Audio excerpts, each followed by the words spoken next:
Remember that time you were super obsessed with Harry Potter? Well, today is the fandom smackdown. Ooh, I'm excited for this episode. Which one of our favorite fandoms is the best of all? Gives me a lot of anxiety because I'm a big nerd and I love all of these things. The winner of this fandom smackdown should be Lord of the Rings.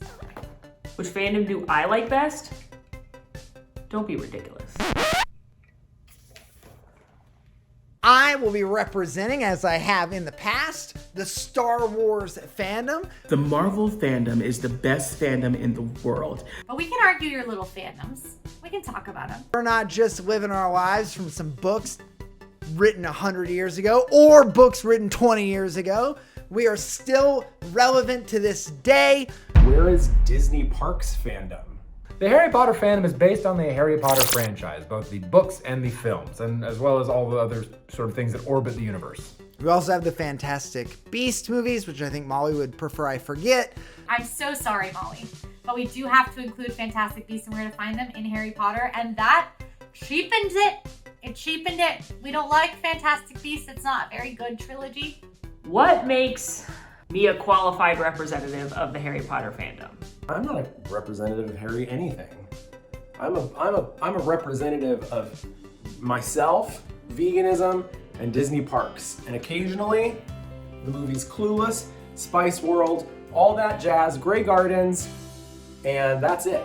I have read all of the Harry Potter books. I did so when they were coming out as a kid. It was a big part of my life growing up. I've had 2 Harry Potter themed birthday parties in my 30s alone. And I'm in my early 30s. So I went through a phase as a 14-year-old where I was so obsessed with Harry Potter that I regularly wrote Harry Potter fan fiction online with strangers. at all times, I'm in the middle of one of the audiobooks because I listen to it when I drive to cool me down after a long, stressful day. And I listen to it to go to sleep. And when I finish one, I start the next one. And when I finish 7, I start over at 1 again. And then I also use a lot of cross-application of magical theory and how they conduct magic in Harry Potter and how I conduct magic in wizard schools in my Dungeons and Dragons campaign. I have never been more qualified for any RTT in my entire life. My favorite thing about Harry Potter is probably the vibe. This is a little nerdy, but I guess that's the point, right? I think the best thing about Harry Potter is just the world building. I think the theme parks are incredible. Those lands are dazzling.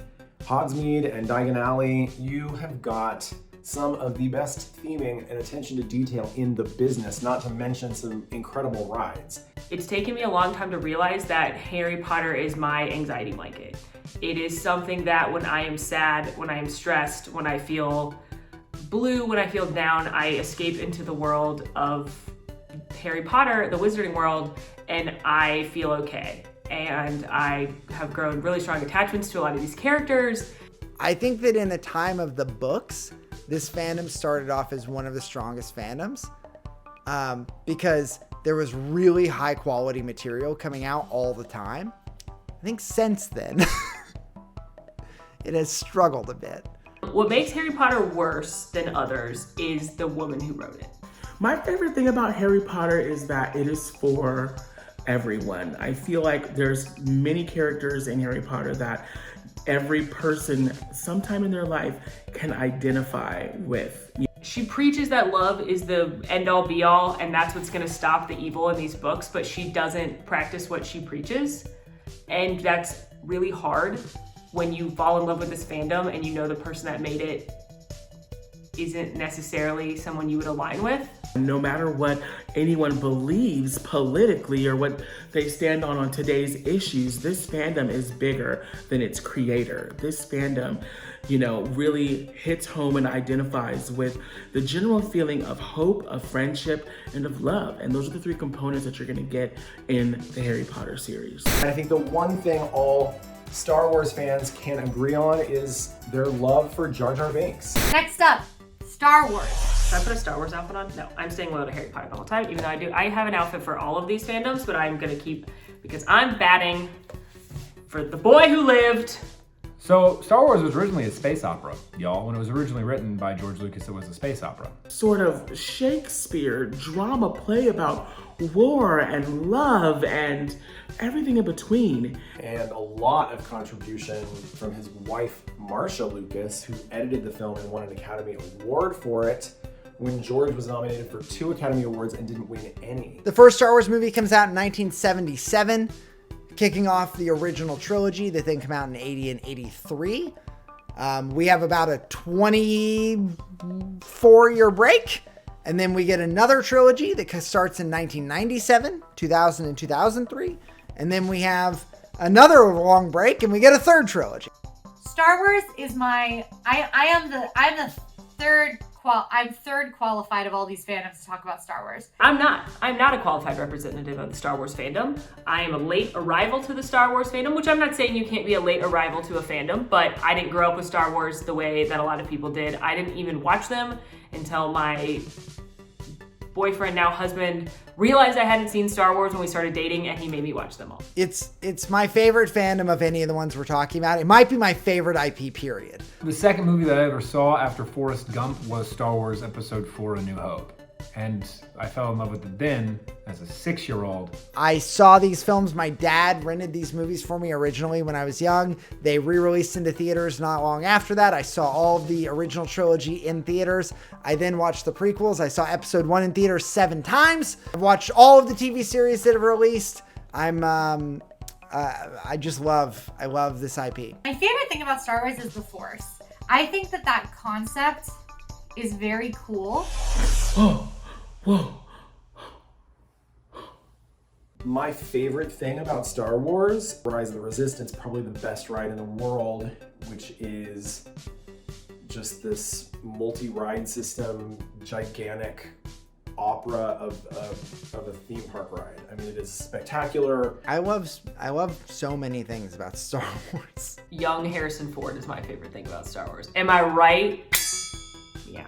My favorite thing about Star Wars is that Darth Vader is hands down one of the best villains ever written in a fandom, and that, I think you can take that to the banks. I think the thing that, like, Star Wars is a bit of a head fake, because you look at Star Wars and you think it's a sci-fi, but it's not. It's a fairy tale. And ultimately, Star Wars is about good triumphing over evil. What makes Star Wars worse than other fandoms are the fans. Star Wars fans are notoriously difficult. And it's been seen most recently through the incredibly racist responses that have gone out for Kenobi. I don't think it's all Star Wars fans at all. I just think there's a very loud group of Star Wars fans that they don't like the new trilogy, they don't like the new characters, they don't like what's happened to them, they don't like anything that Disney's done with Star Wars, and they're really, really loud about it. It really is quite sad, because Star Wars at its core is a lot about trying to overcome those types of tropes. The thing that I think Star Wars has done that other IP that we're talking about has struggled with is it has stayed incredibly relevant since 1977. Marvel is going through this right now. I'd say Marvel is at its peak, but before the MCU, Marvel was relevant, but not nearly what it is today, right? Star Wars has done a really good job of staying relevant since 1977.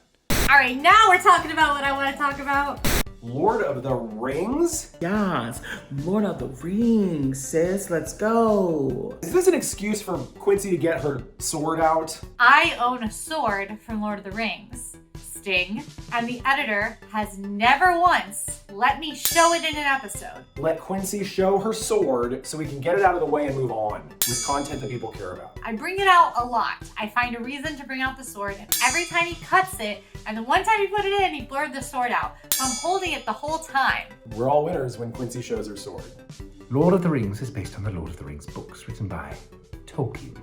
The original trilogy of The Fellowship of the Ring, Two Towers, and Return of the King, then recreated for screen many years later. They kind of kicked off this whole thing when you think about it. Like, Lord of the Rings kind of started this all. Lord of the Rings is about books, okay, which is what Harry Potter is about. Good versus evil yet again, but now we are in New Zealand. Two hobbits take a walk, and then they keep walking, and then they walk some more, and then they finish their walk. They dominated the time. It was like everyone was, speaking Elvish and wearing elf ears and Liv Tyler, and listen, it was a huge fandom. Now it's not that popular, and to be honest with you, nobody's really talking about Lord of the Rings. What makes me a qualified representative of the Lord of the Rings fandom is that when I was in middle school, my friends and I remade Fellowship of the Ring in her backyard, and I was the makeup artist as well as played the role of Frodo. One of my most prized possessions is a probably now 60-year-old, maybe 70-year-old copy of The Hobbit that was my dad's, and he kind of passed on to me. I want to talk about Disney World. Can we please talk about Disney World? I've seen all the Lord of the Rings movies. I tried to read the Lord of the Rings books, though, and I couldn't get through them. I own, of course, some Lord of the Rings merchandise, like my sword. This is Sting, which you'll recognize as Bilbo, and then Frodo's sword in Lord of the Rings. Lord of the Rings is the sort of high fantasy methodology that Dungeons and Dragons was based on originally. And I have devoted many, many years of my life to being a DM, and in order to do so, have read a lot about not only Tolkien's work. In fact, I actually have the Sindarin, which is the elven language from Lord of the Rings, as a vocabulary that I use in my world for D&D. So the Elvish language is based on Sindarin. I have been to New Zealand. We did a tour of all of the sets from Lord of the Rings. We saw many, many places that they filmed things in Lord of the Rings. I stood and had tea where Boromir died. My favorite thing about Lord of the Rings is Aragorn. Because let me tell you something, as a 13-year-old girl. My favorite thing about Lord of the Rings is the fact that hopefully after this, Quincy will have shown her sword, and we don't have to talk about Lord of the Rings ever again for the rest of time. I enjoy that Lord of the Rings really did set into motion a lot of like the high fantasy tropes that exist in the world today. In fact, I mean, a lot of it is there, and what it's founded on. If you like Game of Thrones, say thank you to Lord of the Rings. J.R.R. Tolkien basically laid the groundwork for everything, for many things that I love today. As a huge fan of Dungeons and Dragons, I have to pay homage to J.R.R. Tolkien. Even though I have struggled to read those books, he is to thank for a lot of the other things that I love. I think what makes Lord of the Rings a pretty good fandom. Are we still having to talk about Lord of the Rings? Literally, how many questions do we have left? Is that it's the OG. Like, maybe I'm wrong, but I can't think of any nerd fandom that existed as strongly before Lord of the Rings. It's a little weird, honestly, for me, that this fandom is in the conversation with the other three. Long-standing, people still love it to this day. There's a new TV show coming out that has a ridiculous amount of hype surrounding it because people to this day still love and stand by Lord of the Rings. That's the way to torture me, is by making a Lord of the Rings series and asking me to watch it. The other three are like massively important right now. All three of them have theme park representation. I think that it definitely could be theme parkable. Listen, nobody's talking about Lord of the Rings. Nobody's buying stuff for it. Nobody's going to Lord of the Rings land because it doesn't exist. Child, just move on, okay? It would be so cool to go to a Lord of the Rings theme park. Really nerdy, don't get me wrong. People like Lord of the Rings. And maybe you're a super fan, but I don't think that means that there is a strong fandom for Lord of the Rings. But I forgot that I was going to hold this the whole time so you couldn't cut it out. Stan Lee is the Walt Disney of superheroes. Ooh, MCU, baby! Let's talk about Marvel. It is the fandom of all fandoms. Marvel is based on the Marvel comics. I should tell you it's comics, but I don't think it is. Marvel debuted the first comic in 1939. Even though Marvel is a comics company, even though all of this stuff is inspired by comic books, I don't think the fandom has anything to do with comics. And here we are, 27 movies in the MCU alone later? I think that there are probably two distinct fandoms in Marvel, which is like, there are people that love the comic books, and then there are people that love the MCU, and there's probably a crossover in the middle. But I think the biggest fandom that we have right now, Marvel fans of the MCU, don't care at all about the comics. This is the one that I'm least qualified to represent. I'm not a qualified representative of the fandom. I go see the movies, but I don't retain a lot. I think they're cool. I liked Marvel before it was cool. My grandfather has so many limited edition Marvel comics that he is going to pass down to me that he used to let me read as a child. They're literally sitting in his attic collecting dust and value, if you know what I mean. Now, I am a late joiner to the Marvel fandom.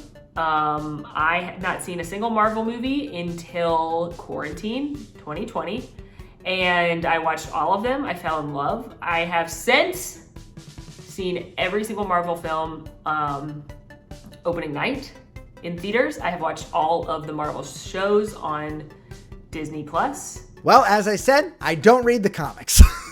So I actually just self-described myself because I have Civil War sitting on my shelf right over there, and I certainly have read that one. But I've watched every MCU movie and every MCU series. Molly and I always talk about how we think there's this thing, all boys, that they just know Marvel stuff. I'm often told that it's weird the level of detail that I know about comic books when it comes to watching Marvel films, because some people have never seen me read a comic book before. And have you ever seen a boy pick up a comic? If you're a boy, have you ever picked up a comic book? But like, it's at the same time, like my brother, anyone I talk to, they like know a lot. My favorite thing about Marvel is the amount of characters that they have that you fall in love with. A lot of people in Marvel, they weren't born elves. They, weren't born witches and wizards, A lot of people in Marvel, they came upon their powers and freak accidents and by mistake, and things happen, and they learned to use their powers for good, because with great power comes great responsibility. And y'all know who said that. I think my favorite thing about Marvel is how absolutely unhinged it is. And it's so self-aware of how unhinged it is in terms of its lore. Because think about it, the fact that the minute Stan Lee was like, you know what's a great idea? A multiverse. So we can retcon everything. This is an amazing fandom. I think it's awesome. I think it's great that people like it. Does it hold a candle to Lord of the Rings? Absolutely no, it does not hold a candle to Lord of the Rings. I think, again, if you grew up with these characters, a lot of kids see themselves in like a Peter Parker, where they feel like they're misunderstood at school, but they have a secret identity. What makes this fandom better than the others is it's about everyday people who are blessed with certain gifts or talents, who are using those to look out for everyday people. It is the most relevant, I would say, today, with the highest quality across the board consistently, right? Overall, I love fandoms. I love that there are these worlds that people can escape to. I do consider myself a part of all of these fandoms to an extent. I would say it goes Lord of the Rings, Harry Potter, Star Wars, Marvel. I find myself thinking about them all frequently, far too frequently, along with other nerd fandoms that we aren't talking about right now. Each of these fandoms has its place in popular culture and in certain people's hearts around the world. They all came in a time where we were seeking something more than the mundane of everyday life. Because let's face it, the real world's terrible a lot of the times, whether that be on a global scale or a personal scale. Being a human is tough, it's messy. And so the fact that you can escape to Hogwarts or onto the Millennium Falcon or to the Shire or to Wakanda is amazing. And I think all of these fandoms, whichever one you are a part of, is great. Hey, can I show it in this episode, please? Please, editor? Show them my sword. It's so small because it's Hobbit size. And this is the prop replica. So it's actually really sharp. You can see it's really sharp. But you just have a few details of Sting. It's never glowed blue. Sting glows blue when orcs are nearby, which means I think that there have never been orcs nearby. Here's the